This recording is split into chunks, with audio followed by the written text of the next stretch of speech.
First of all, on behalf of MAIS, of my partner coordinator Natash, and of ICS, we are really grateful to welcome you, Professor Kleinman, to this meeting. It's a great pleasure and also a challenging moment to introduce Professor Kleinman, whose work and books are very familiar and well known to both anthropologists and social scientists. Professor Kleinman is currently Professor of Medical Anthropology and Psychiatry at Harvard Medical School, Esther and Sidney Ray Professor of Anthropology and Director of Harvard University Asia Center. His contribution to medical anthropology and cultural psychiatry is immense, as well as his influence in global health studies, social medicine, and medical humanities. He is well known for his work on mental illness in Chinese culture, and he has written pioneering articles on public health, on social suffering, and on the individual experience of pain and disability, exploring the importance of illness narratives and experiences in anthropology and psychiatry.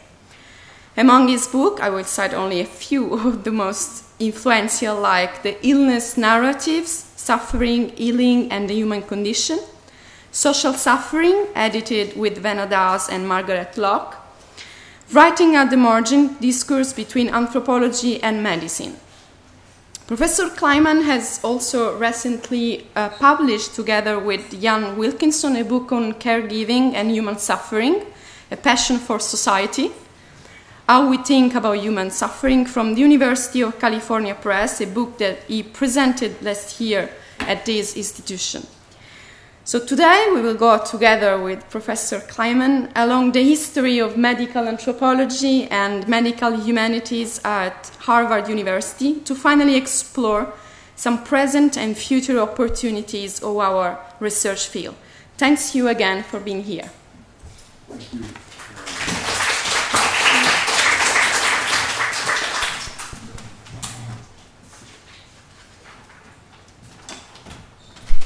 Okay.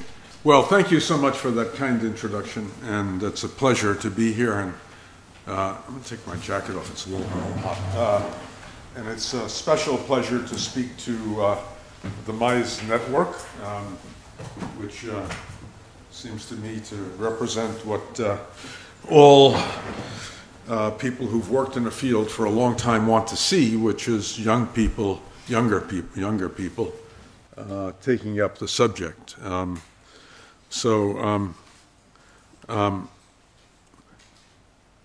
Lisbon is one of my favorite cities in the world, and I just had a wonderful experience with Professor Bastos by the water and the sun and wine and wonderful fish, and so you may not hear me at my best because I'm still savoring the quality of that experience, a very European experience, not the American experience of eating in 5 minutes and going back to what you're doing. So I want to talk about medical anthropology at Harvard, not to brag, but simply to give you a sense of a place where we've taken it very seriously and we've put a fair amount of resource into it, and where we have a kind of diverse way of doing it. So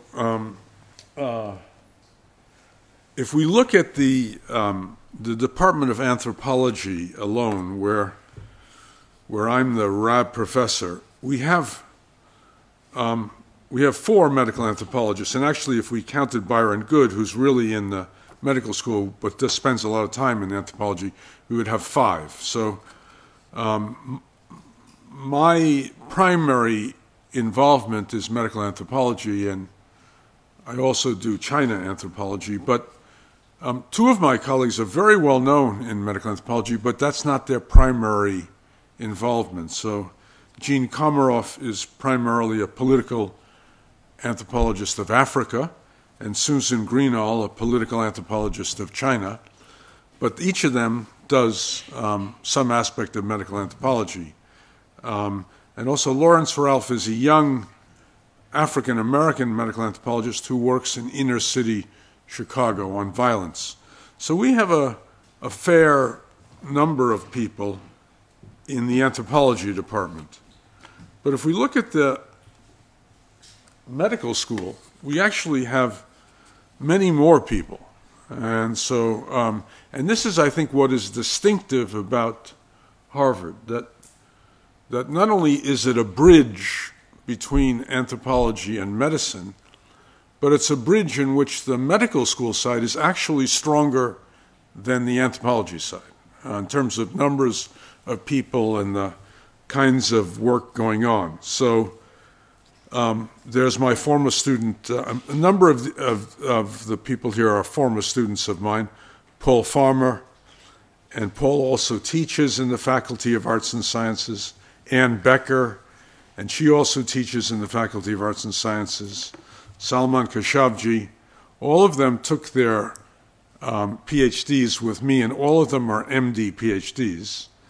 Then there's Byron Good, who also teaches in the Faculty of Arts and Sciences, and Mary Jo Good, and several others. Actually, if we counted all of them across the hospitals and the like, we would be talking of somewhere about 12 or 13 medical anthropologists at Harvard Medical School. And so this is really what we have, which I think is very special and will be seen historically as very special about Harvard, that we have a Faculty of Arts and Sciences, a medical school, hospitals, and a School of Public Health. And medical anthropology is distributed across those domains. And I think they're very different domains, requiring different kinds of research, different sorts of teaching, different kinds of practice. So I think that's an important point to point out. Now, this is kind of the history chronology at Harvard. So in 1973, how many of you were born after 1973? Okay, so see, I'm older than a lot of people here, a lot older. So in 1973, I taught the first course on medical anthropology in the social anthropology wing of the Department of Anthropology at Harvard. And in 1982, I started the PhD program, which included an MD PhD program. In 1984, the National Institutes of Health, which is a very important funding and research organization for health in the United States,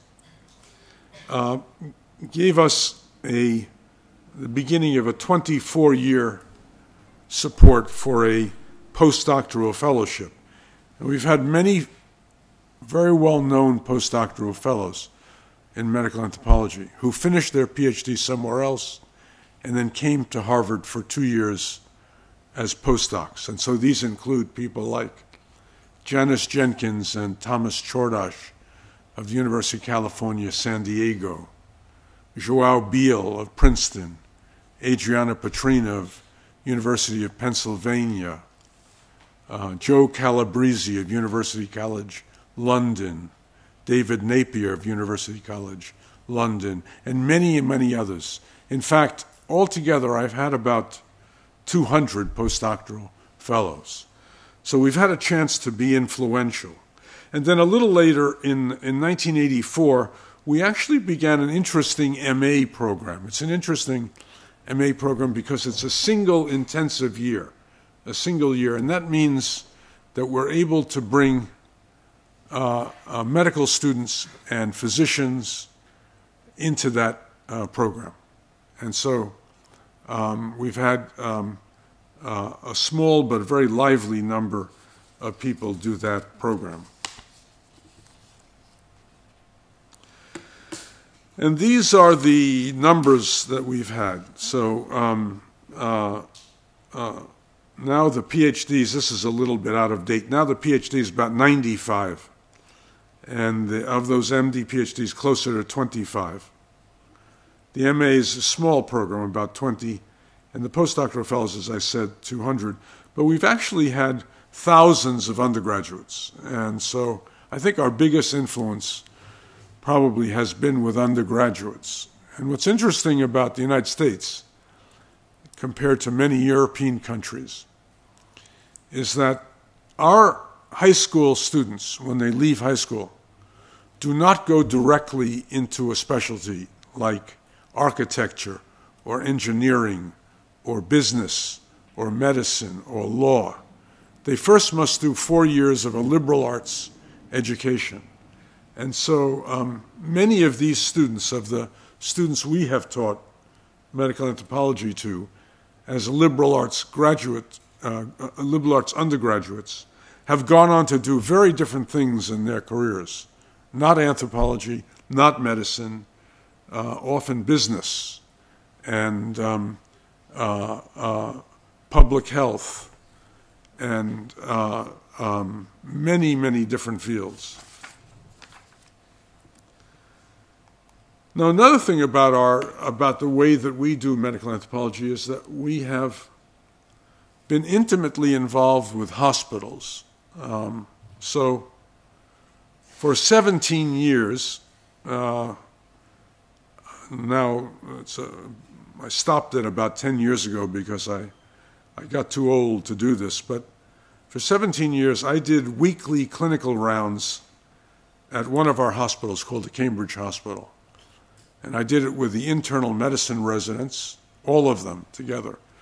And we would go see patients, and I did it together. We brought anthropology students together with the residents, and I would interview patients and show how medical anthropology is directly related to the care of patients and can be useful.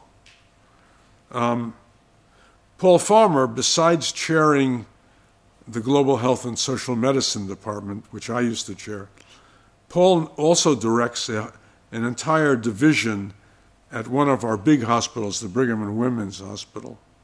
And he does his clinical work both there and in the field in Haiti, Rwanda, Malawi, Lesotho. Ann Becker directs the eating disorders clinic at the Massachusetts General Hospital and is also professor of psychiatry there, even though her principal role is in social medicine. Salman Khashoggi, who I mentioned, heads the Harvard Dubai program, which is the Dubai government gave Harvard money to set up a research center in Dubai, and he's been very active in doing that.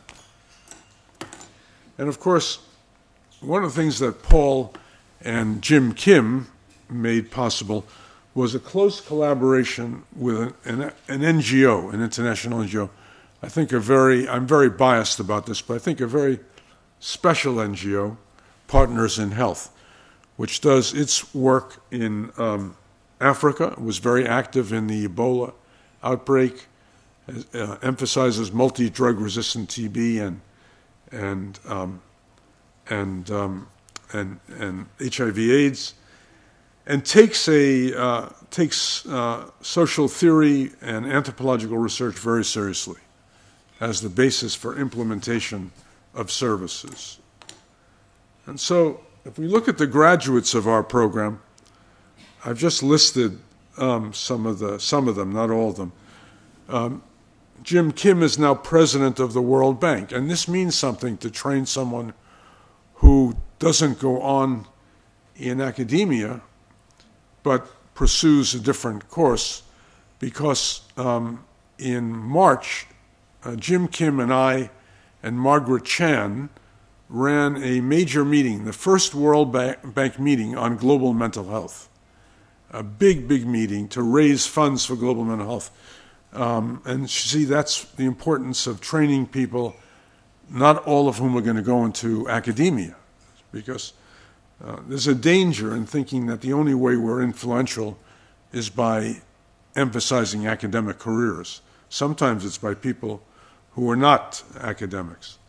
Paul Farmer is a university professor at Harvard. Ann Becker has the professorship that I had formerly at the medical school, the Presley Professorship. Lawrence Cohn directs the medical anthropology program at UC Berkeley. Elizabeth Miller, you wouldn't know probably, or Devin Hinton. Clara Hahn is at Johns Hopkins. Robert Desjardins at Sarah Lawrence University. Tom Chordas and Janet Jenkins at UC San Diego. Yunxiang Yan at UCLA. Linda Hunt directs the medical anthropology program at Michigan State. Sarah Pinto runs the program at Tufts. Chris Stoll is at Amherst. Erica James runs the medical anthropology program at MIT. Don Seaman is at Emory. Sarah Willen runs the program at University of Connecticut. Peter Benson is very active at Washington University in St. Louis, where Priscilla Sung is. Jing Jun is the head of public health in China's most powerful university, Tsinghua University.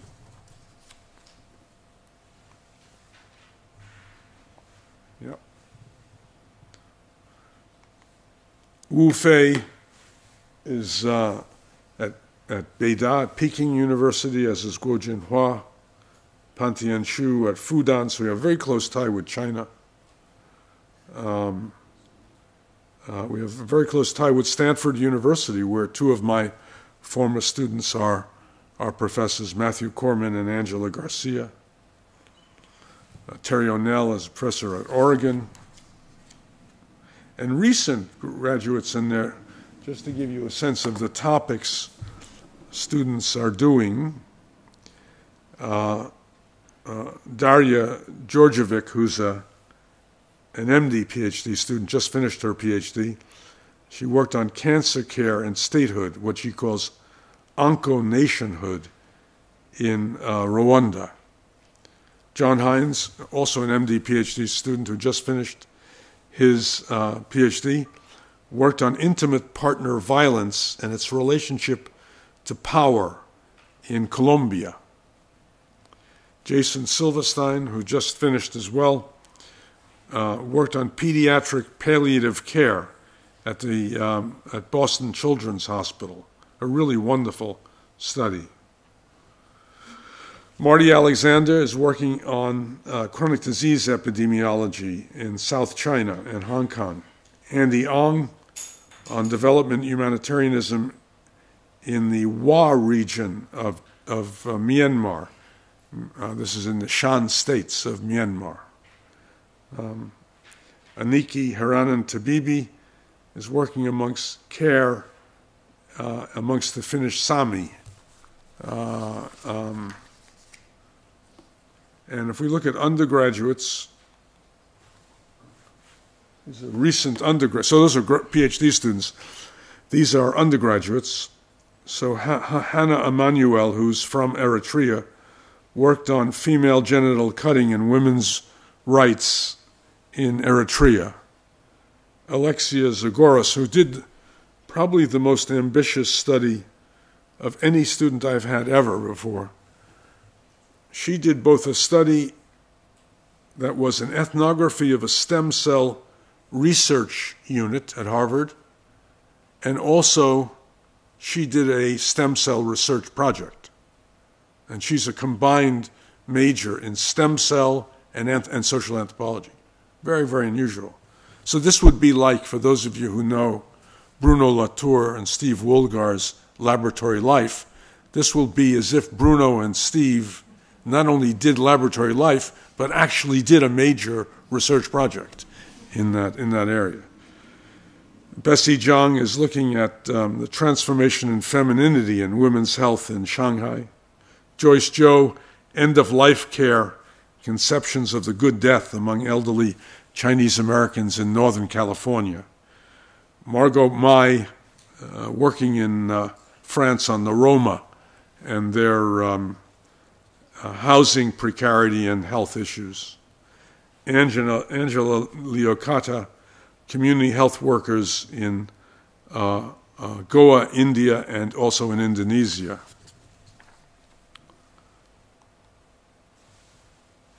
And these are the kind of current courses that we give. So we don't give all these courses at one time. They rotate them.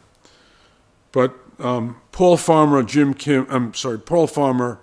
Ann Becker, Salman Khashabji, and I teach a very large undergraduate Harvard course, which is called Case Studies in Global Health.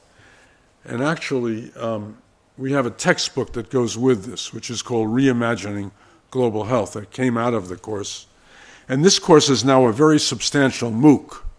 So we've had tens and tens of thousands of people take the course around the world as a MOOC, a massive online course. I give a course called Medical Anthropology Advanced Topics, looking at recent ethnographies in medical anthropology. So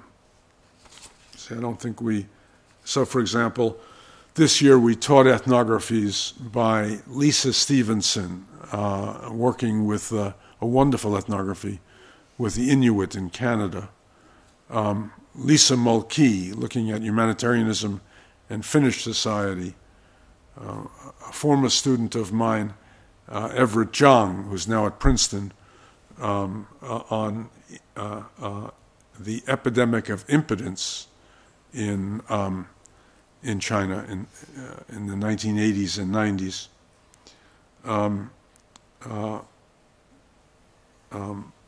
Kate Mason, now at Brown University as a professor, who worked on the rebuilding of public health in China after SARS. And we taught the book that Ian Wilkinson and I did on Passion for Society. We give a course on medical humanities, which is given with, I give that with two of my colleagues, David Jones, who's a medical historian, is an MD, PhD medical historian in the history of science, but he also has an MA in medical anthropology. And then Karen Thornber, who does comparative literature. And we teach medical humanities course. We've taught it once on epidemics, once on caregiving, and we're going off to other subjects. Byron Good teaches a course on theory in medical anthropology. I teach a course on local biologies using the work of Margaret Locke, not just her Anthropology of Biomedicine, but a very nice book she's recently done on Alzheimer's disease and lots of other works in the anthropology of science as well. And that's the particular interest of a colleague of mine at Harvard, Susan Greenall, the anthropology of science. I teach a course on new ethnographies of social experience, which are the latest ethnographies in medical anthropology. And then the most fun course I teach is called Biography, Ethnography, the Novel and Film, Deep Ways of Knowing the Person in the Social Context. And every week, for example, we read a major work, and then we read a biography about the person who wrote that major work each week. So there's about 1,000 pages of reading every week in that course. So not too many people take that course. There's a course I teach on deep China, and then with two of my colleagues, David Carrasco, who's a historian of religion and a great expert on the Aztecs and Mexican religions, and Michael Pewitt, who is an expert on ancient Chinese religion. We teach a course called Quest for Wisdom, which is about, we teach it to undergraduates. It's about how the knowledge produced in anthropology, in history, can be used for your own life and transforming your own life. It's a really wonderful course, and we ask the students to stay in touch with us by letters for 5 years after taking the course, and we learn a lot about them.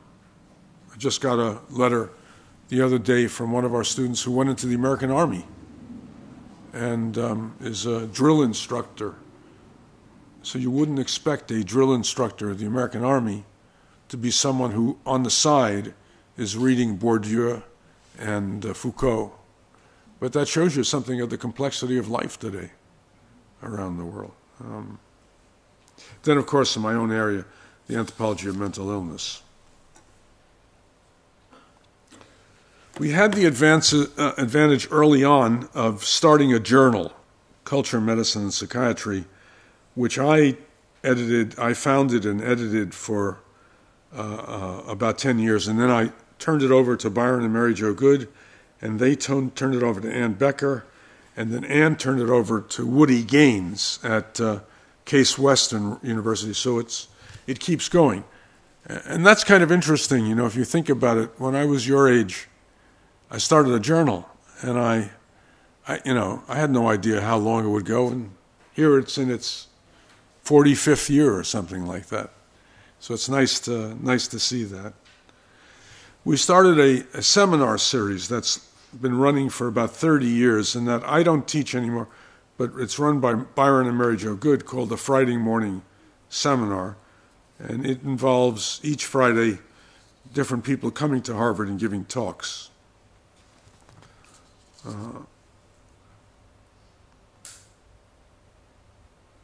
And these are just some of the projects that we have. So we have a lot of projects in global health and global mental health.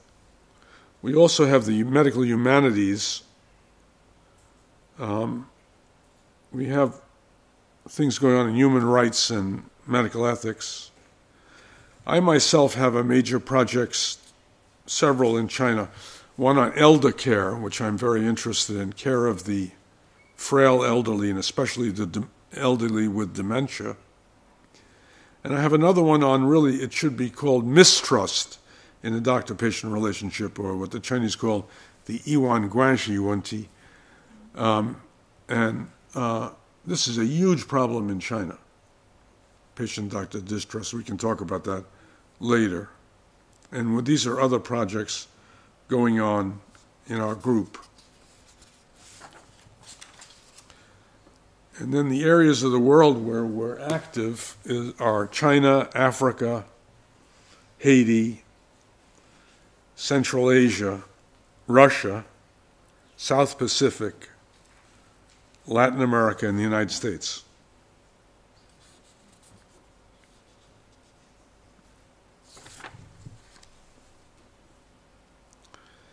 And the main themes, I think, of our research, if you had to summarize them, though they're on many different topics, but still, if we look for golden threads that run through the research of what I believe is really a school of medical anthropology at Harvard, the Harvard School of Medical Anthropology. We don't call it that, but that's what it amounts to. The lived experience of illness, I think, is probably the main focus we've had. A strong focus on social suffering, including structural violence. A big interest in the normal and the abnormal, and medicalization. Currently, a very substantial concern with caregiving and moral experience. Long-term involvement with culture, ethnicity, and medicine. We teach global health. We're probably the only place in the world that teaches global health from the standpoint of social theory. If you look at our book, Reimagining Global Health, or look at our MOOC, we start the whole course with history and social theory and begin to believe that that's the basis of looking at global health. Otherwise, global health is just a series of problems. We're very interested in different views of the self and how the self relates to the social world, and in engaged anthropology. And most of our students are strongly interested in engaged anthropology. They want to be involved in some way with something in the world.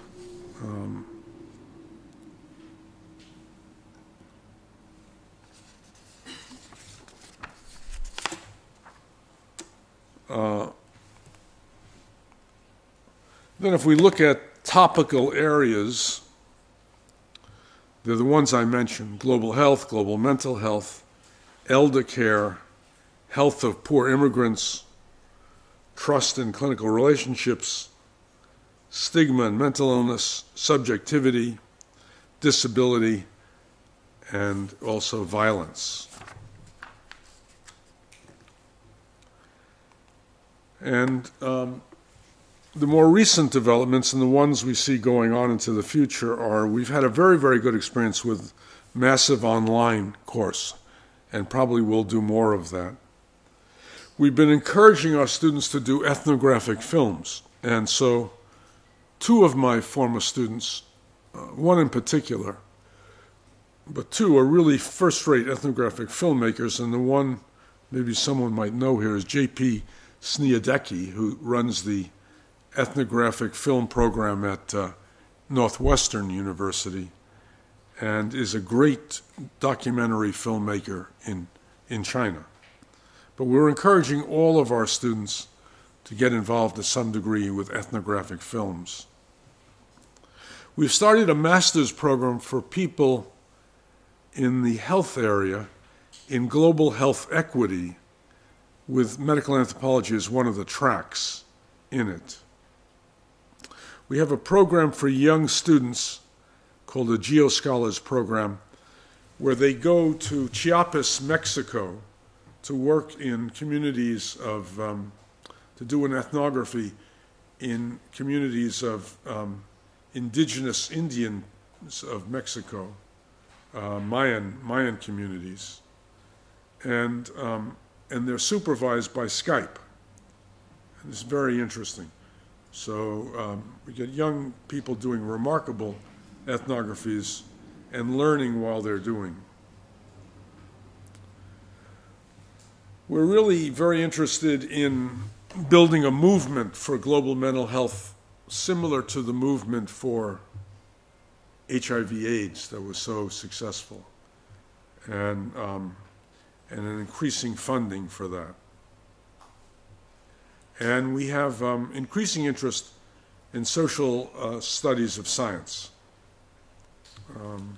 But from an anthropological standpoint, meaning emphasizing the ethnographic component. Well, that gives you kind of a flavor for this, and I think you could ask the question, so what do you learn from what can we learn from the Harvard experience? What's useful to take away? Well, like any social reality, there are elements of our experience that relate to the unique terroir, the unique soil of Harvard, and there are elements of our experience that are probably generalizable. So one thing that I think has been unique that I've mentioned already and relates to the strong involvement of people who have combined degrees in anthropology and medicine is our emphasis of the clinical and the medical.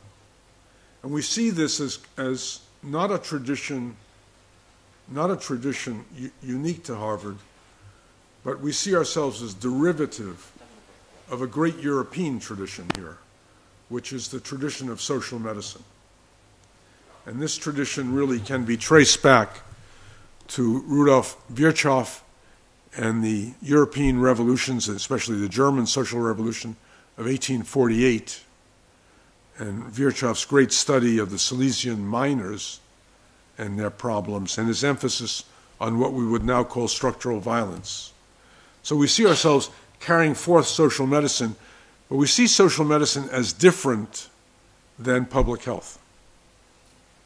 We see public health as principally oriented around prevention, whereas social medicine is interested in prevention for sure, but is concerned with caregiving, with intervention. And in fact, we believe in social medicine that social care is a methodology central to medical anthropology. That the way that we do social research with a caregiving approach, affirming and acknowledging the other, intimately involved in trying to improve things, that this is also a way of generating knowledge, a very powerful way of generating knowledge. And indeed, we believe that, and this book has all that information, we believe that contrary to the way many people think of social science as an objective understanding of society for its own sake. We believe that's artifactual. And that's why increasingly, in America at least, very few people are paying attention to social science today. But we think that the social care approach of social medicine and of medical anthropology is much more real, because people don't live in the world to observe. They live in the world to struggle, to survive, to endure, to transcend. And that involves intervention, intervening somehow. And I think we see that intervention not just as a way of helping people, but of learning about the world. We think that's basic to the social practice of anthropology and other social sciences. So that's that connection between the hospitals and medicine. Second thing is, we try to relate what we do in the field research in places like Africa and China to what we do in Boston, both in research and in work in communities.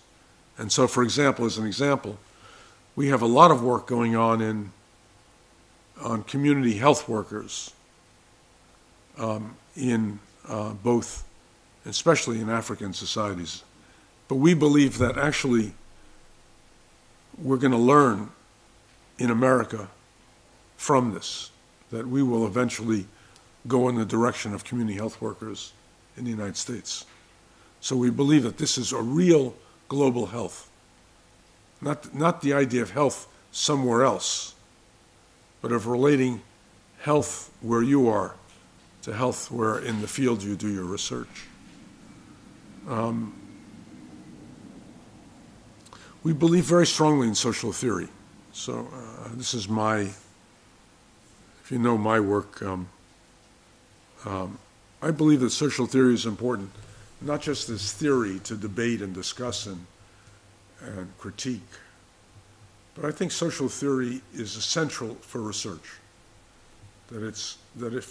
For anthropological research, what distinguishes it is the iterative process between refining theory and refining ethnography, and going back and forth between them. And in the area of theory, we are eclectic. I was going to say agnostic. That is, we have no dominant theoretical frame. But we believe, let 100 flowers bloom, and let's see which theoretical work produces the most interesting results. But the results should not just be empirical writings, but should feed back to theory, should feed back to informed theory. So in my own work, probably if I had to say what has been the strongest theoretical influences on me, they have been, first of all, a lifetime of reading of continental phenomenology, which I began reading when I was a undergraduate and have never given up reading. And so the work of Helmut Plessner, Arnold Galen, Maurice Merleau-Ponty, Husserl, others, has been very, very instrumental in my focus on meaning, as has the symbolic school of American anthropology, Clifford Geertz et al. I think if you looked at Paul Farmer, you'd see that central to his work has been liberation theology and theories related to liberation theology and political economic theories. You looked at Anne Becker, you would see that much of her work has been influenced by theories related to the body and to so Bourdieu, and but also an entire set of theoreticians who worked with the idea of sociosomatic processes, where the social world enters the body. You look at Salman Khashoggi. He's been deeply concerned with neoliberalism and its negative effects on global health. And he's written a brilliant book called Blind Spot about his own experience in Tajikistan, his own research in Tajikistan. And it goes on and on and on. And we encourage students in different theoretical directions. So one of the main influences on me has always been the great American philosopher William James. And William James, very much like the continental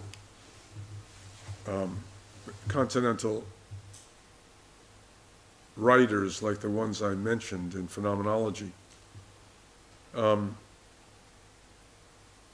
argued that all knowledge comes out of experience, but that experience can never be understood as taken neat. That is, it is always contextualized.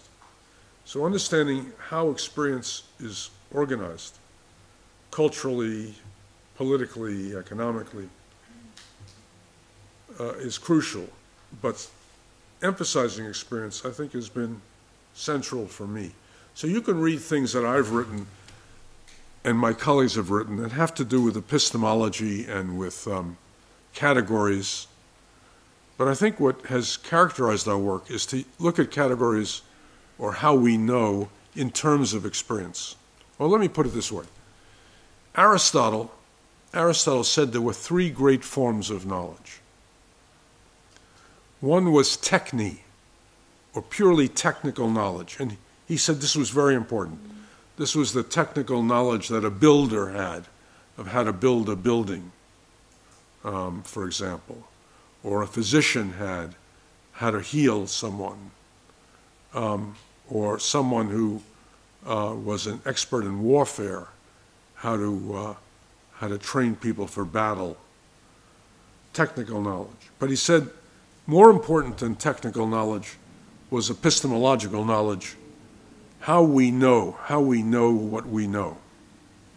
And then he said, the most important knowledge of all, more important than technical knowledge and more important than epistemological knowledge, was what Aristotle called phronesis in Greek, meaning practical wisdom, the wisdom for how we live our lives. And William James very much emphasized this, much as Michel de Montaigne emphasized it earlier. But William James, with respect to how to do research related to this, to experience, from experience to experience. Well, I think I've said enough things. It's whatever you think of what I presented to you, it's kept me busy and active for half a century, and that's something.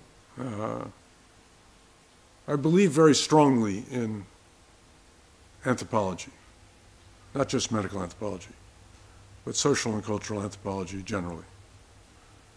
I believe strongly in it, not because its methods are powerful. In my view, the methods of anthropology actually are fascinating, but in some ways weak. But the importance of anthropology is not its methods, it's the questions it asks. Raymond Firth, the great British anthropologist, once said that what made anthropology, in his view, the queen of sciences, he said, was that anthropology always asked the big questions, the difficult, uncomfortable questions. And I think that's what makes us special. Asking these uncomfortable, difficult questions and then trying to show that the responses to those questions are complex are deeply rooted in social life and will never give a simplistic, reductionist answer. I think resisting simplistic answers. So that puts us at some tension with the modern world.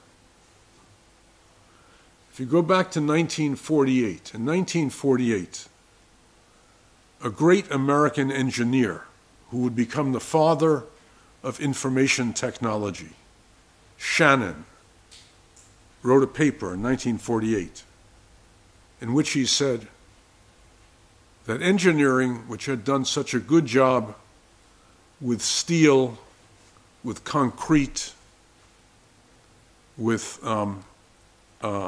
cars, with airplanes, would come to do a good job with information. But in order to do that, he said, information had to be stripped of its meaning. Stripped of its meaning. He said engineers would come to learn how to manage information. He said this in 1948. But it would be information stripped of any meaning, which didn't bother him at all.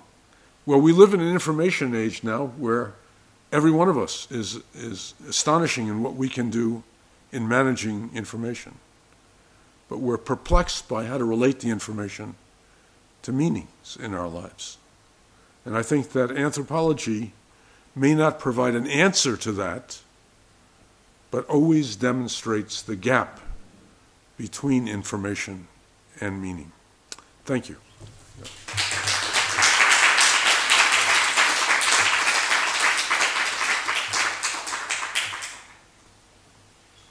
Happy to take questions. Yeah. So thank you, Professor Kleinman. So we can just have a round of questions or commentaries.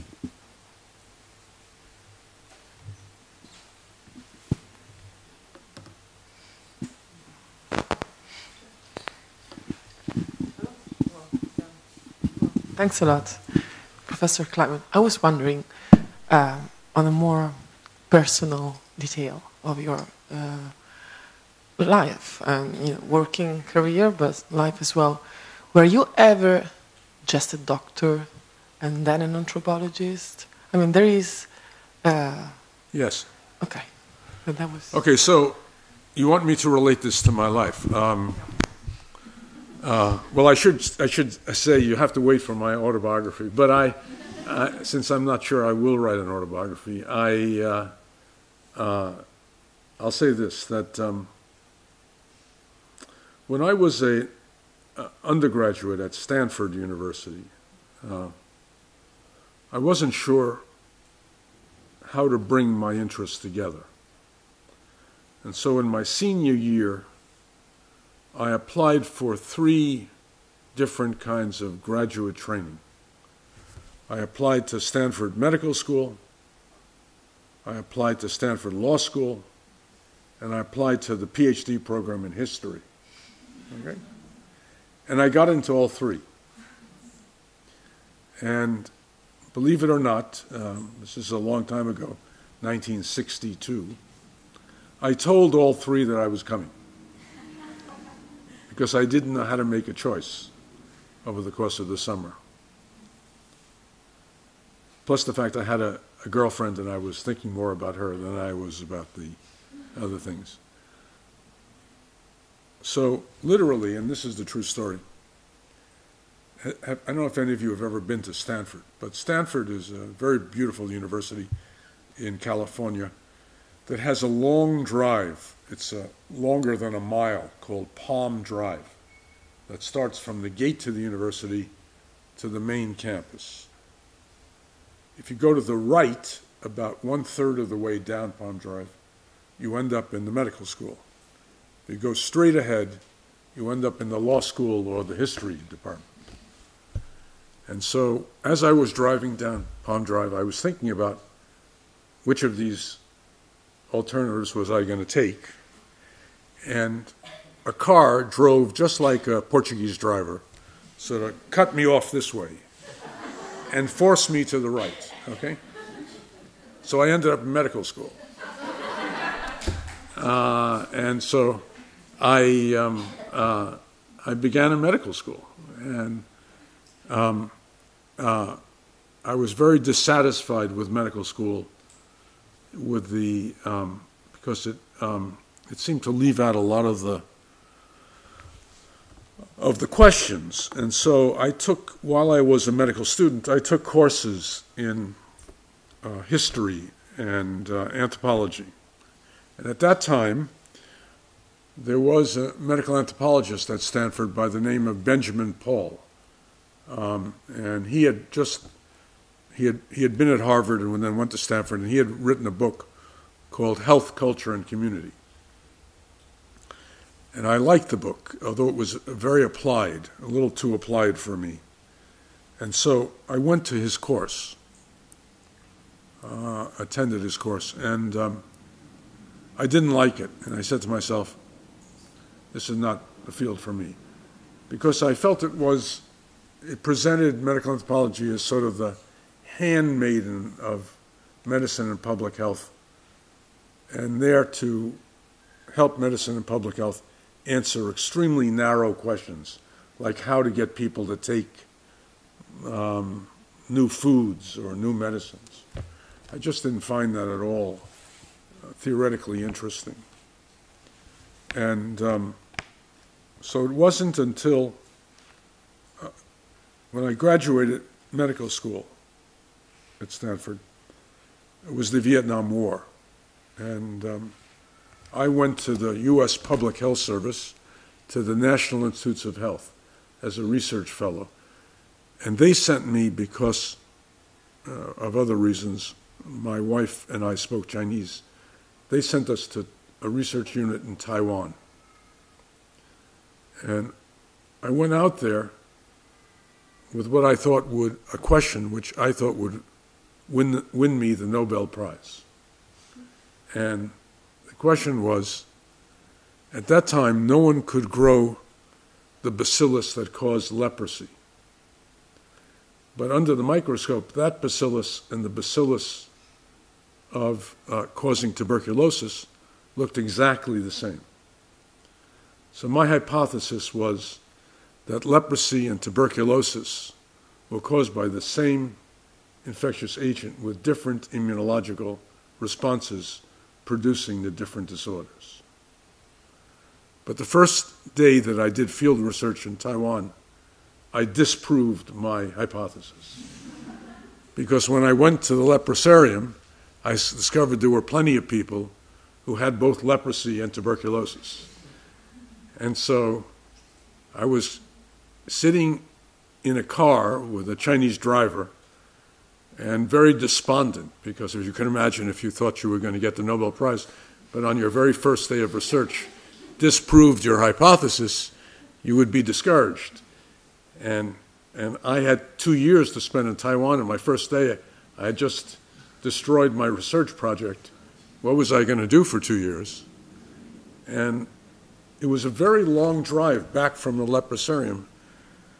And I was getting more and more frustrated. And finally I said to the driver in Chinese, this is incredible. Why is this leprosarium built so far away? Why is it built behind a mountain? And he said, of course you know. He said, it's because to keep bad influences from people.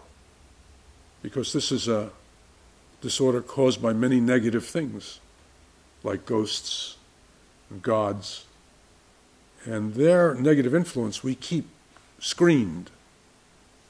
That's why, by the way, Chinese, in a classical Chinese house, when you walked in, there was literally a screening, either done by a wall or a screen, to keep negative influences away. And that produced in me my first social science projects about stigma.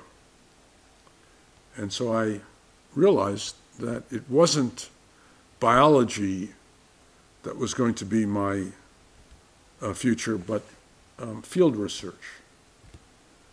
And at that time, I had no interest, frankly, in mental illness. I was interested in chronic medical disorders like diabetes, heart disease, cancer. And I was medically trained as an internist first. And then all of a sudden I became interested in not just stigma, but what are the meanings of illnesses and how are they both cultural and subjective? And what's the relationship of the individual to society, etc.? And so that led me to go to Harvard to study anthropology. And then when I was in anthropology, I tried to see which branch of medicine would be most open to me combining anthropology and medicine. And at that time, it looked like it would be psychiatry that was most open. Actually, just as I entered psychiatry, the rest of medicine was becoming very open to social science, and psychiatry was becoming more closed to social science. It's a very, very odd time that I entered the fields. And so it was anthropology that led me to become a psychiatrist, not psychiatry that led me to become an anthropologist. And then it's practical things that matter when you do things like setting up a program. Remember phronesis, wisdom, practical wisdom, Aristotle said. So when I was coming back to Harvard as a full professor, I had been at the University of Washington in Seattle for 6 years. The deans asked me, well, what else do you want? To bring you back besides this position. And two things that are characteristic of me, one of which my late wife blamed me for. I forgot to ask about my salary. But I did, and I was surprised when my salary was so low when I started. But I did, and my wife never let me forget that. But I did ask to have 2 parking spaces. And the Harvard dean said they had never had a faculty member who asked for 2 parking spaces. And I said, because if you know American universities, we say, are made up of faculties that disagree about everything except one thing, and that is complaining about parking. And actually, that's the practical thing that made all of this happen. Because by having the Harvard Medical School is 4.5 miles from the Faculty of Arts and Sciences. But that's as the crow flies, not as the Boston roads go. Boston is an old town by American standards. It's about 400 years old, and its roads are like roads in Lisbon. They go everywhere. And so it actually takes a while to get between the medical school and the Faculty of Arts and Sciences. And if I hadn't have had the 2 parking spaces, I would not have been able to drive back and forth. And it was that made it feasible for me to do all the things I mentioned, do clinical work, do research, and do teaching at the same time. Now, I was abetted by wonderful deans. And so about 1985, the dean of Harvard Medical School asked me to become the chairman of the social medicine department. And I said, I can't. It's impossible for me to become the chair. He said, why? And I said, well, I'm in China 1/3 of every year. And the dean said to me, you're in China 1/3 of every year? He had no idea I was in China 1/3 of every year. So, that's a time. Today, you could never do that in the university. We have a counting of your time. I grew up in a time in which I could spend 1/3 of every year in China. And it was acceptable. Well, acceptable because no one knew that I was spending 1/3 of the year in China. So,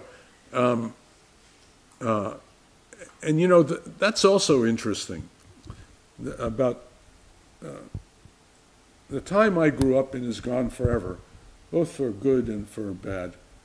But there were some things about that that are you would not have at the present time. So I never in my life applied for a job. I never applied for a job. I was a postdoctoral fellow at Harvard, and I had two competing job offers. One from the University of Washington in Seattle. They came, they had heard about me, they came and offered me a tenured associate professorship. This was 1976. And Harvard offered me an untenured position as an assistant professor and chairman of a department, which was surprising, a department of health and social behavior. And my wife and I decided that we would take the tenured position at the University of Washington. And the same thing happened to me later. In 1999, so when I came back to Harvard in '82, I came back to a position half in anthropology, half at Harvard Medical School. And I'm the only Harvard faculty member ever who has chaired departments. I chaired the anthropology department at Harvard and the Faculty of Arts and Sciences, and I chaired the Global Health and Social Medicine department in the medical school. No one else has ever done that. So that's interesting that I was, again, I relate that to the two parking spaces, made that possible. But those kinds of things I don't think could necessarily happen today. We're so bureaucratized.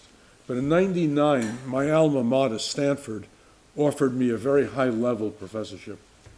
And at that time, I had been chair of the social medicine department for 10 years.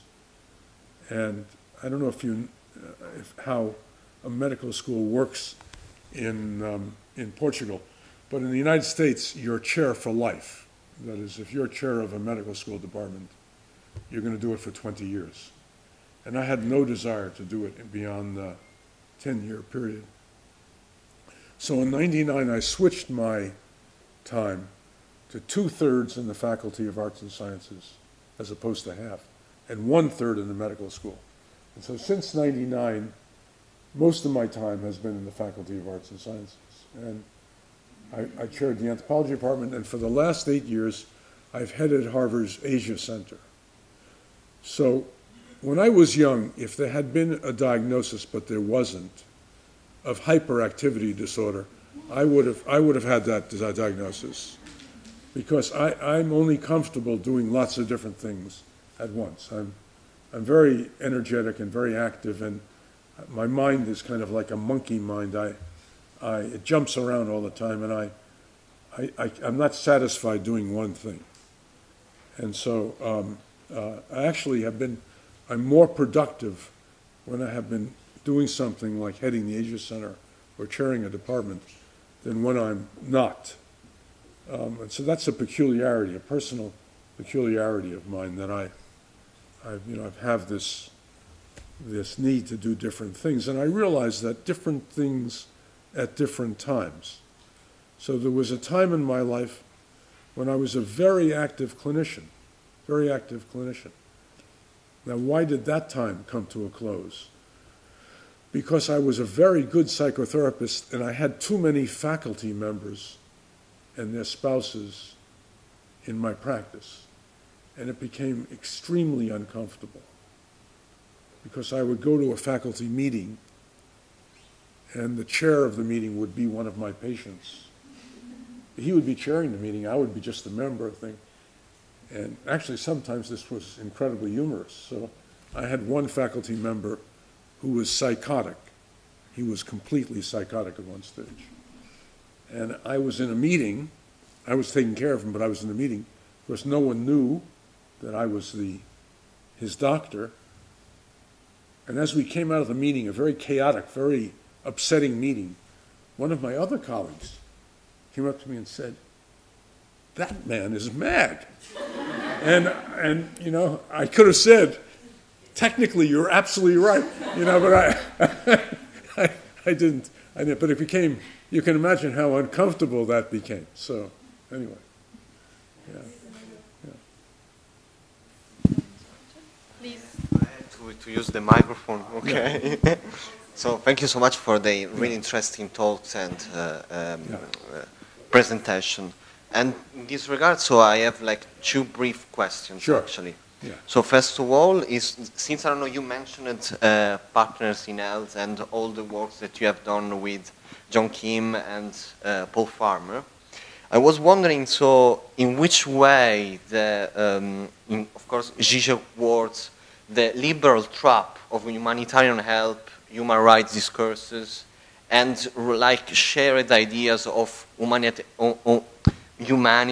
and humanism interact and influence all over your academic life the anthropological observation of the... Okay, let's take them in order. Just let's take that first. And this whole book by Wilkinson and Kleinman, A Passion for Society, is a defense of humanitarianism in the social sciences. Yeah. And so we're living through a moment in which there's a substantial critique of humanitarianism. My own feeling is that this is not... Periodically, social science shoots itself in the foot. In this particular critique, we're shooting ourselves in the head, okay? Not the foot.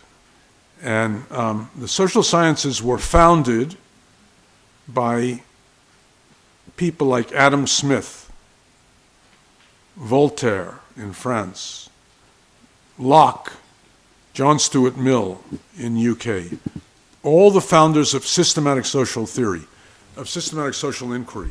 Their argument was that the purpose of social knowledge was to improve people's lives and to improve society. It was only laterally, as social science professionalized, that it did three things.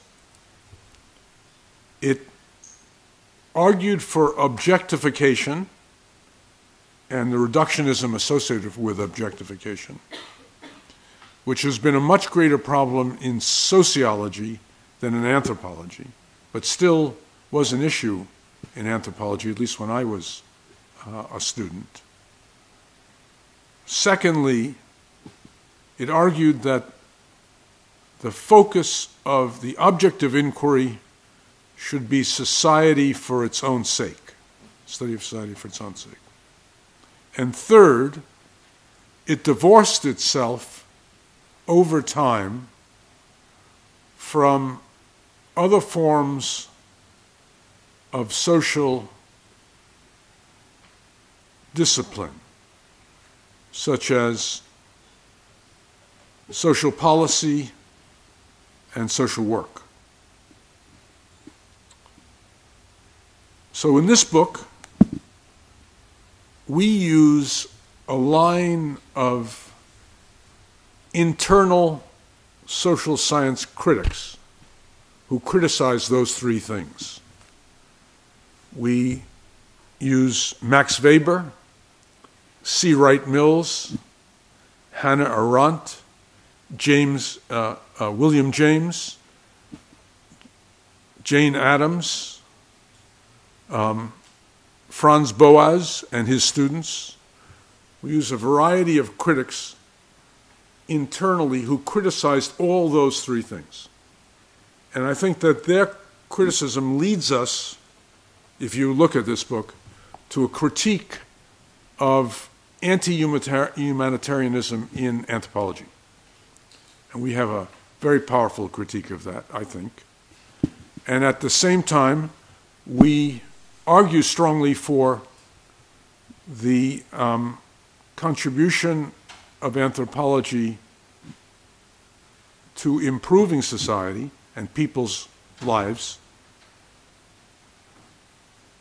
recognizing that medical anthropology has a head start here because of the nature of its work, but saying that an engagement with social care is a fundamental method in anthropological inquiry. And you have to read that to see the whole argument. We spend a lot of time on that, on this argument. So my feeling is this is the best I can do with Ian Wilkinson. This is the best we could do to answer the critique of humanitarianism. So I have no question in my mind that many humanitarian NGOs and UN systems are ineffective or have abuses and the like. I have no question with that about the criticisms of those things. But I do have a problem with the idea of throwing out the humanitarian objective entirely. And so if that happened, my estimation and Ian's estimation would be there'll be no social science in the future, because social science will write itself out of any interest in society, not just in academia, but in society. As it is anyway, I think it's going to be touch and go in the future as to what will happen to social sciences and humanities. So I just ran a major meeting at the American Academy of Arts and Sciences on the relationship of area studies, that's culture, history, and language, and global studies.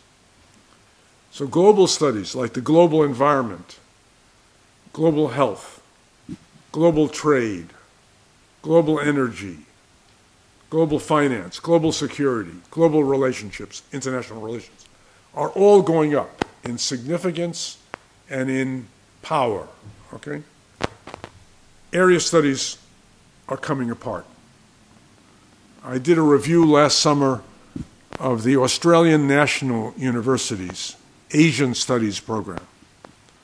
The Australian National University, for decades, has had the best culture, history, and language of Asian societies in the world, okay? That university is cutting back that program today from 95 positions, including some of the world's great scholars, to 55 positions, cutting back by 40 positions. And that's happening everywhere around the world. Area studies are under tremendous pressure today. And I think, again, the way that area studies will survive will be to show how they can work together with global studies to provide a deeper understanding, a more critical understanding, a more useful understanding. If the approach of area studies, which are mainly social sciences and humanities, if that approach is entirely critical for critique for its own sake, without criticizing in order to strengthen global studies, I think 100 years from now, there will be no area studies. Yeah. I think we're in a very challenging period. And so the question is, how can we do the kind of anthropology we want to do? How can we do the kind of history we want to do? How can we do the kind of language training and use we want to have? And at the same time, contribute to the way that knowledge is developing in our world. And this is the anthropology that I did is not going to be the anthropology that's going to survive in the future, in my view. Some of it will be relevant, some won't. So it's going to be new efforts at bringing these things together, not just criticizing the rise of global studies, but figuring out ways of bringing anthropology together with global studies. That'll be very, very important. And I think there are many ways that that can happen. So now your second question. So my second is, yeah. is quite like, of course, so I read so many of your books, of course, and it's not provocative, but it's like a question that I've been thinking for a really long time, yeah. You know? So, and this about so the relations between like medicine and anthropology. Yeah. And I was wondering, so within this relation, are there like rooms for critical theories, such as, for example, those expressed in Medical Nemesis by Ivan Illich during the 70s, yes. in the future? Or, you know, all these problems and issues that are rising nowadays within like the relation between anthropology and global studies gonna erase all the Yes, I think absolutely. So you actually give me a perfect way of answering this with Ivan Ilyich, who I knew. If you remember medical nemesis, Ivan Ilyich actually calls doctors whores. He says, doctors are whores. Why are they whores? Why are doctors whores? Well, I would have said that, maybe some doctors are whores because they are out to make money rather than care for patients, maybe. They're selling themselves to make money. But that's not what Ilyich said. He said doctors were whores because they were removing the privilege of people to suffer. So Ilyich, you remember, was a priest. Okay? His idea was only God could respond to suffering, and that suffering brought people closer to God. Hence, medicine got in the way. Now, in 1977, a great physician anthropologist from the UK, Maurice Carstairs, probably none of you know Maurice Carstairs, but he was a great physician anthropologist who had been born in India and wrote several books, one, The Twice Born, and another one called Death of a Witch. Carstairs, who's the only anthropologist ever to have given the Wreath lectures on the BBC, debated Ivan Ilyich. And when Ilyich said what I just said to you, Carstairs said, what you're saying, Dr. Ilyich, reminds me of Frederick the Great.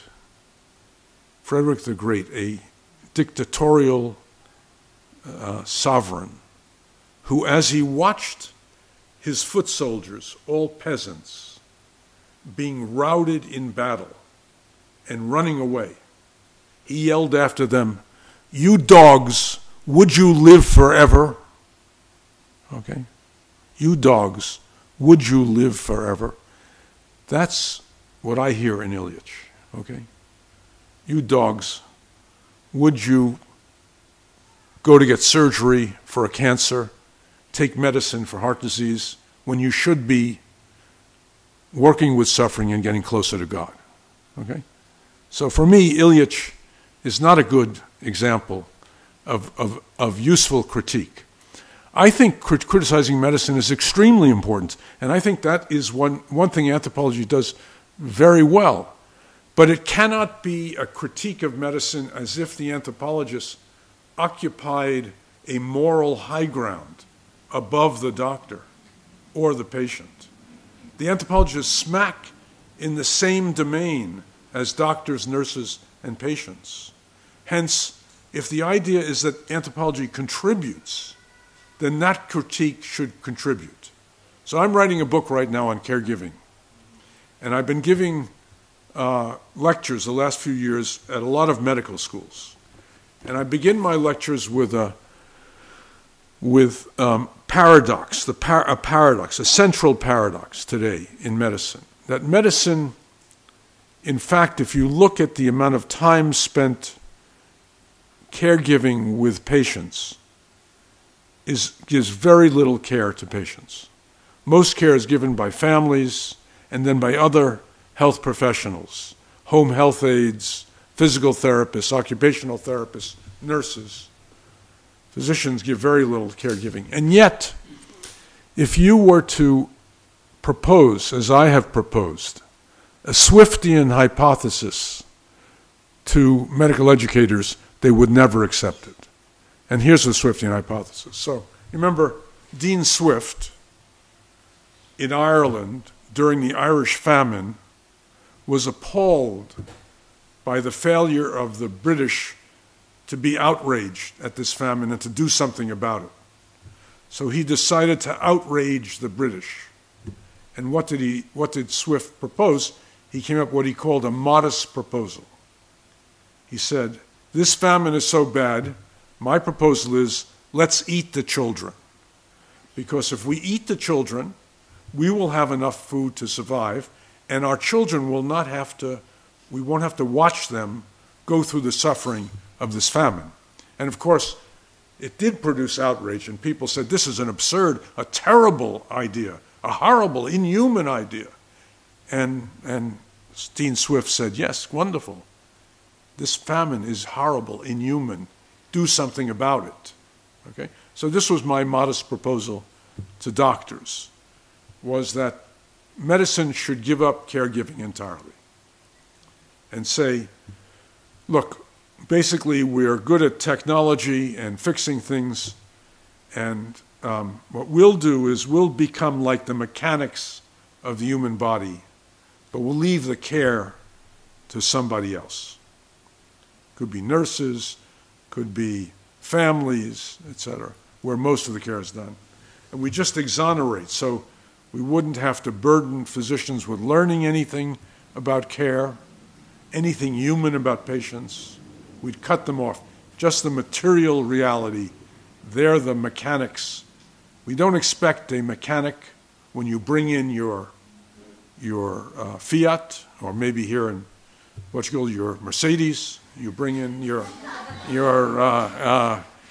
the mechanic, you expect a high-level technical intervention. You don't care about whether the mechanic speaks to the car, has an emotional interaction with it, etc. We do the same for doctors. I would say exactly this in the audience. Before I could even finish the sentences, half of the audience raised their hands, okay? Outraged, totally outraged. And stand up, and say, I'm the Dean of Medical Education here, and I'm outraged hearing what you said. Caregiving is central to what medicine is. It's the defining dimension of medicine. Someone else stands up and said, yes, what you said is appalling, totally appalling, unacceptable. Medicine would never give this up. Medicine is all about human interactions. It goes on and on. Everyone is sort of hitting me this way. And then finally I say, oh, I think this is wonderful. Listening to this is wonderful. You've made my case. Now, I want to ask the Dean of Medical Education, how much time in the curriculum goes into caregiving? And I want to ask this person over here, who is a hospital attending, how much time do you spend on the ward teaching caregiving? And how much money goes into caregiving? And how much of the emphasis in terms of promotion goes into caregiving, etc.? And people soberly, because our world is not made up of demons and heroes. It's made up of anti-heroes, all of us. People just are silent. And I'm silent. Because even though I've had a rhetorical victory, I recognize the defeat that we've all experienced in saying what they said and what I said. And so the issue is, medicine is losing caregiving. And the question is, what can be done? And that's where my feeling is that medical anthropology, critical medical anthropology, genuinely critical medical anthropology, needs to be able to propose solutions. So what can be done? That was, after all, that's Lenin's great question. What can be done? What should we do? What do we do? I think simply criticizing without raising that question is immoral, unethical, and shows the defeat of our own discipline. So, really, that's the question. What do we do? What do we tell medicine to do? Spend more time with the patient. That's one thing. So, I work in China. Okay? What's the average length of time of an initial encounter between doctor and patient in China? 3 minutes. Okay? So you have someone coming in who has complex diabetes, with going blind, having terrible pains in their foot, having to have their kidney removed, and they're going to see the doctor for 3 minutes. Okay? You cannot give care in that framework. So there's a healthcare system structured on the wrong thing. My country, healthcare system structured entirely on the wrong thing, which is seeing the patient as a profit center. That the patient is there for you to make money off the patient. You cannot give good care like that. So we have to propose different systems of care, different ways of doing the care, different emphases in care. What is it that the physician can do, and what is it that the nurse can do, and that the family can do? Take the families. I'm writing a book on caregiving right now, and I just was very intrigued because I was asked by the National Academy of Sciences in America to review a major report on family caregiving. This is the first major report in the United States on family caregiving. It's a wonderful report. And what it shows is that families in the United States are totally disregarded by physicians, and not just physicians, by nurses. So what's happening now in my system in the United States is that because of the cost of care, someone who's had major surgery, for which they would have stayed in the hospital in the past for several weeks, stays in the hospital for 3 days. And when they leave the hospital, they may have an open tracheostomy. They will have drainage tubes coming out of them. The physicians and nurses expect somehow that the family is going to take care of them. But no one ever speaks to the family to tell them what to expect, how to take care of the patient. So family members feel totally disempowered, as if they don't know what to do. Very frightened, very, very frightened. My husband came home. He had 2 tubes sticking out. I didn't know what to do with these tubes. No one told me. I called the doctor. He didn't return calls to me. So my feeling is that there's a good example. Learning how to more effectively interpret science for families in terms of prognosis and treatment, answer questions, learning how to elicit and answering questions, learning to affirm and acknowledge the patient as a human being who deserves respect and kindness and a human response.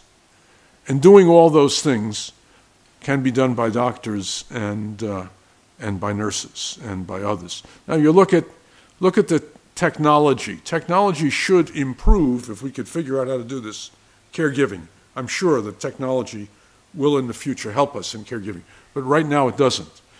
Look at the electronic medical record. I don't know if you have you use the electronic medical record in Portugal, but now all physicians and hospitals in America must use the electronic medical record. The electronic medical record has no place for nursing notes. Nursing notes for the doctor coming to a hospital to find out what's happening to his patient used to be the way that the physician could track the experience, the trajectory of the patient in the hospital. Now there are no nursing notes, no nursing notes. More than that, doctor comes to see his patient, and in order to work with the medical record and just read and find out what are the medicines the patient's on, what are the recent lab tests, takes up all the time. And so the physician ends up speaking to the patient for just a few minutes, when in fact the important thing is to speak to the patient and learn what's happening. So we need to devise new structures, new systems, new ways of doing. Let me tell you why I think technology, by the way, is important. So my wife died 5 years ago with Alzheimer's disease, and I took care of her for 10 years. And then in the last 6 or 7 months, she was in a nursing home. Why was she in a nursing home? Because she had lost the power in her arms and legs, and I couldn't take care of her. I couldn't lift her into a bath or out of the bed or into a chair. Now the Japanese who are very interested in technology and caregiving, because in 2040, the Japanese will be the first society in which 40% of the population will be over 60 years of age. In human history, there's never been a geriatric society like that. Okay? They're thinking ahead about how can technology be useful. They have invented and are now making affordable what is called an exoskeleton. You fit your hands into this exoskeleton, and it magnifies your strength 3 or 4 times. Okay? That would have helped me enormously in taking care of my wife if I had had that. And I'm sure that 10 years from now, this will be widely available. So technology, apps, just think of the way apps can help in care. Just communicating with your nurse or your physician could be improved with technology. So rather than have technology as, in a sense, blocking this human experience, we got to think of ways that technology can advance the human experience of caregiving. I don't know if I've answered your question, but if you have to come down on a point, it would be that critique must be the basis, in my view, for intervention. If anthropology is going to really be effective, it must have something to say about what should be done, not just what's wrong. Yes, we start with what's wrong, very important. And critical knowledge comes from anthropology, but it can't just stand there like that. Otherwise, it becomes tied to nihilism and cynicism. And I think nihilism and cynicism are the most dangerous things in the world. Yes, other questions? A little water.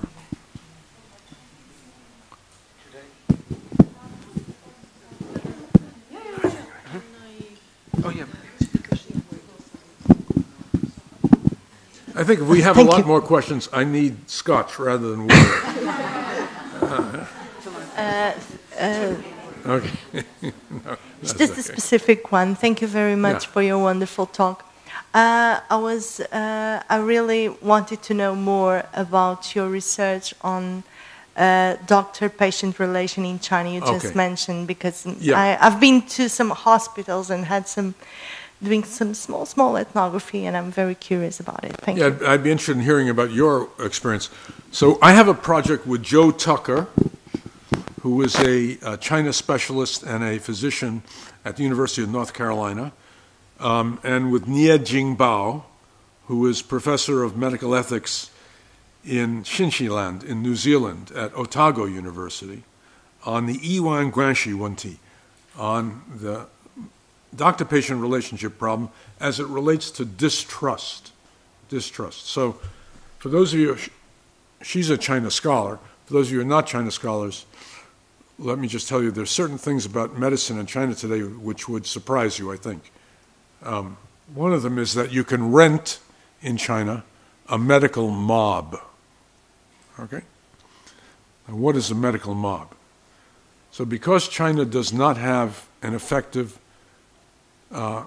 medical legal system or any system of complaint,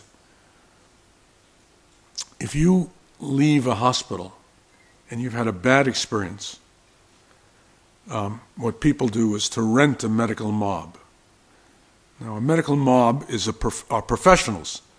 They're professional mob, okay? And they come to the hospital and they break a few windows, but they're very skilled, and so they don't break the main windows, they break some of the side windows. And more than that, they pay off the security guards in advance, so the security guards don't do anything, they just stand there, okay? And so the leaders of the hospital, after 2 or 3 windows being broken, come out and deal with the mob, and a financial exchange takes place, and the mob takes a certain percentage of the money, and the rest of the money goes to the patient's family. Okay? This is a terrible way to resolve medical problems. Okay? And the Chinese are very concerned about it. And they believe it relates to 3 things. One is the use of what the Chinese call hengbao, or these are red envelopes that are actually bribes that contain money. And in China, you always give these because you want to be sure that the person you're talking to is actually going to be there for the surgery, okay? And that it's not going to be somebody else. Or that you will really get the very elaborate radiological test that's been ordered because it's going to be done while you're sedated, and for all you know, they may do nothing, okay? So you give these bribes. A bad system, very bad system. And it has to do with the fact that doctors are poorly paid in China. So a friend of mine who was the Minister of Health in China up to 2 years ago, who was the first scientist to become a Minister of Health in China, a remarkable man, Chen Zhu, he went to one of China's great hospitals in Shanghai, Zhongshan Yishuiyuan, in Zhongshan Yiyuan, and he said, I'm going to triple the salary of every doctor in this hospital. I will triple your salary. If I do that, would you refuse to take a hongbao, a bribe? And they voted, and it was 90% against, 10% for. So then he knew that the level of bribery was greater, much greater, than 3 times their salaries. So China is in the middle of trying to figure this one out, how to handle this problem. But there's tremendous distrust, and it has had a very negative effect in medicine. So that many doctors have told their children, China has a tradition of multi-generational physicians. Many cultures have that tradition. You hear physicians telling their children not to go into medicine.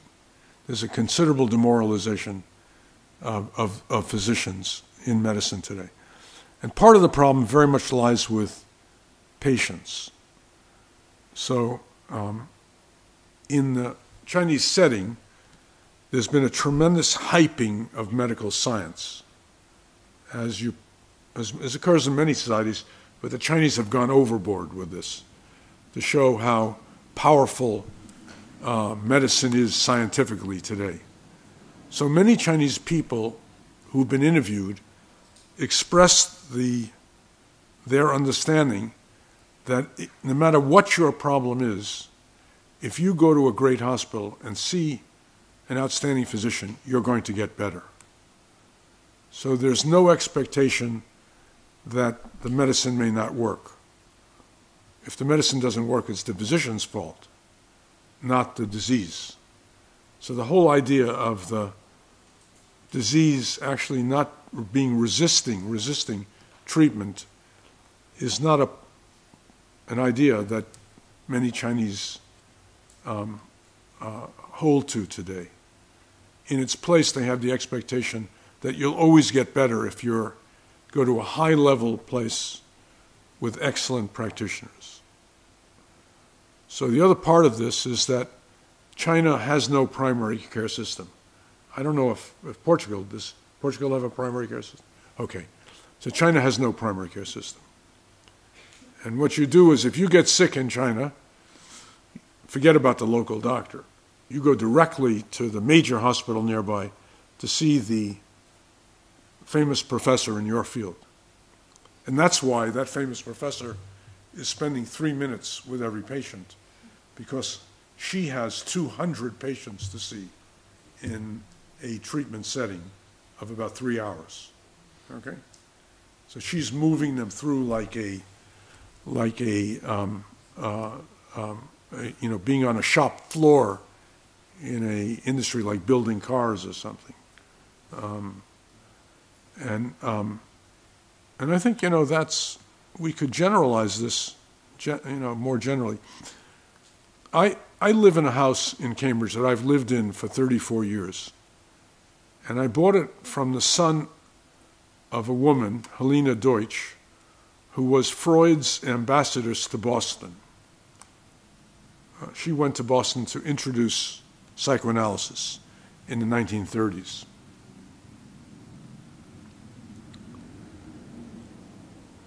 When she died in 1982, in her late 90s, she said that when she started as a psychoanalyst, it was like an artist working in an atelier. And that when she finished, near the end of her life, it was like a worker on the shop floor. Okay? And so something fundamentally has happened that's Weberian in my view.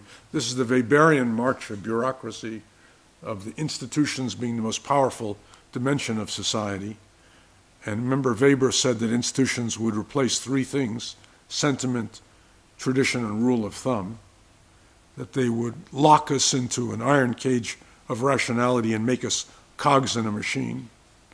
And while they haven't, it hasn't gone to the extreme that Weber feared, it's gone pretty far. And as my colleague Michael Hertzfeld argues, bureaucratic structure itself produces a kind of indifference, a bureaucratic indifference. And I think you see that very much today in health bureaucracies. Anyway, that's my answer to that question. Maybe the last question? So I'd first of all like to take the opportunity to also thank you for your informative talk. And so you talked about the work you and your colleagues do in the field of medical anthropology in Harvard, and related it to the tradition, European tradition you stated, of social medicine of the late 40s. And I was struck by that because earlier today I complained to some of my colleagues here about the lack of medical anthropology as a subdiscipline in anthropology, at least in Germany. That's where I come from, but I talked to other colleagues from other European countries, and I think there is a lack of medical anthropology in Europe taught at universities. So my question would be, what the hell went wrong? Since it's obviously coming, you relate your work to a European tradition of medical anthropology, and I think what my question really should be is rather, what would your advice be for scholars in medical anthropology or interested in medical anthropology who don't have the academic expertise at their institute or departments? So first of all, there is in Germany, I gave some lectures at Heidelberg and in Berlin a few years ago. There are some excellent medical anthropologists. So at the Free University of Berlin, the Freie Universität, there's Hans-Jörg Dilger, who I think is a really good medical anthropologist, and his students really impressed me. I went over the projects of about 15 of his PhD students several years ago. I was very impressed. And the same with Bo Sachs at Heidelberg, also excellent medical anthropologists, lots of good students. But you're absolutely right. It's spotty in different places, and it appears under different names. So at Göttingen, there's a very good medical humanities group. In other places, you have the Wirtschaftsarchiv, you have history of medicine. And I think what's happened is that they don't come together in the kind of social medicine approach that I've given you in my perspective, and I think that's unfortunate. And I don't know what the answer is for German medicine. On the other hand, I've met many German medical educators who are really interested in this. So it's not like people are not trying things. I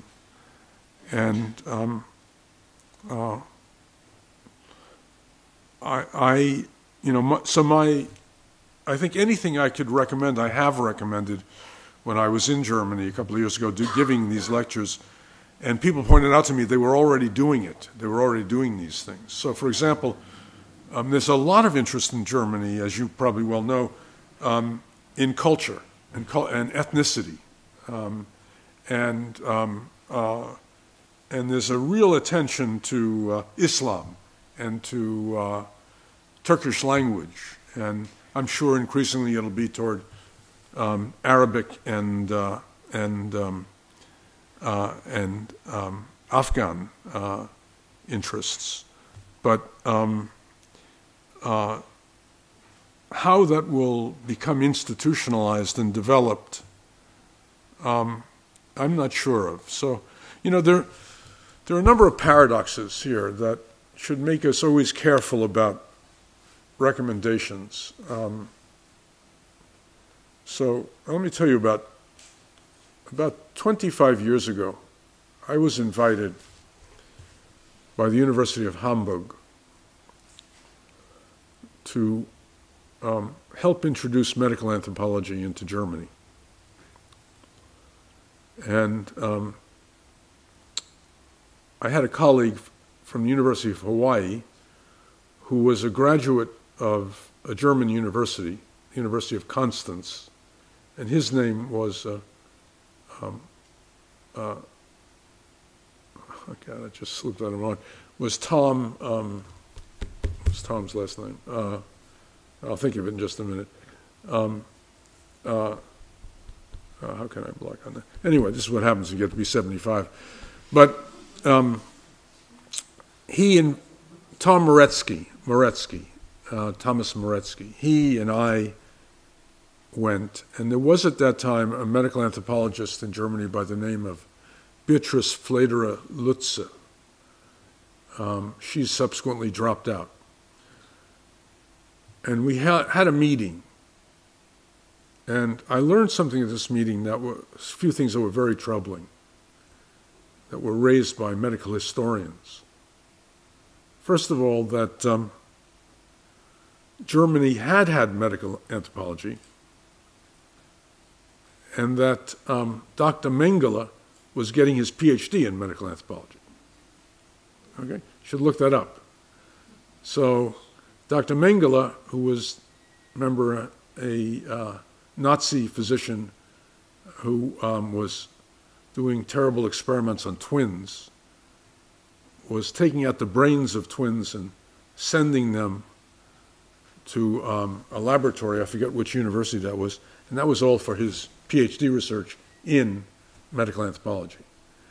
And so the term itself was, at that time, not a good term. Anthropology generally at that stage was not a good term. Völkerkunde was the folk studies was a more acceptable term.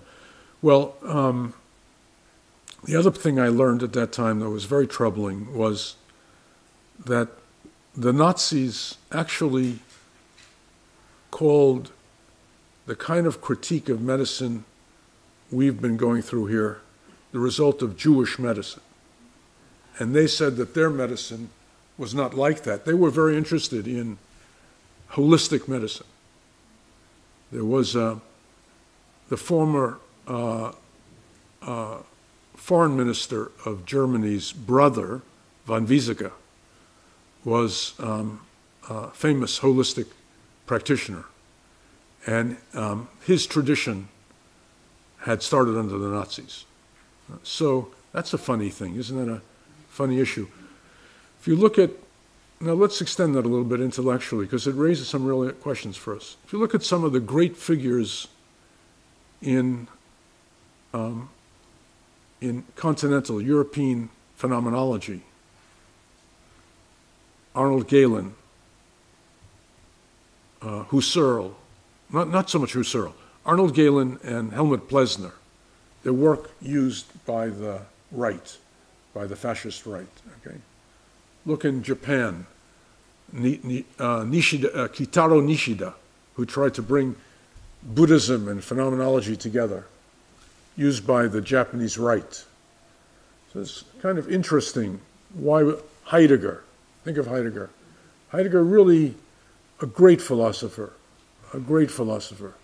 but a horrible man who became a rector of Freiburg under Hitler, gave the Nazi salute. So how did this knowledge, how did this funny development occur, and what does it teach us in our own recommendations, in what we recommend? It must suggest that the political, the medical, and the moral are inseparable, and that anything we recommend or do has to see a convergence of the political, the medical, and the moral, I think. But also should make us very hesitant to be too sure of ourselves. And you know, I had a great colleague at Columbia University, a great sociologist, Robert Merton, And Merton was the inventor of the term, the unintended consequences of purposive or social action. And I think we should be attentive to the unintended consequences. So we don't want to go back to romantic medicine because of the way it's been misused and abused. We want to have a more powerful and useful effect. Anyway, I think we'll take that as the last question. Let me just say I can't speak any Portuguese. I can speak some French. So merci beaucoup pour continuer les bonnes traditions de votre pays. Okay.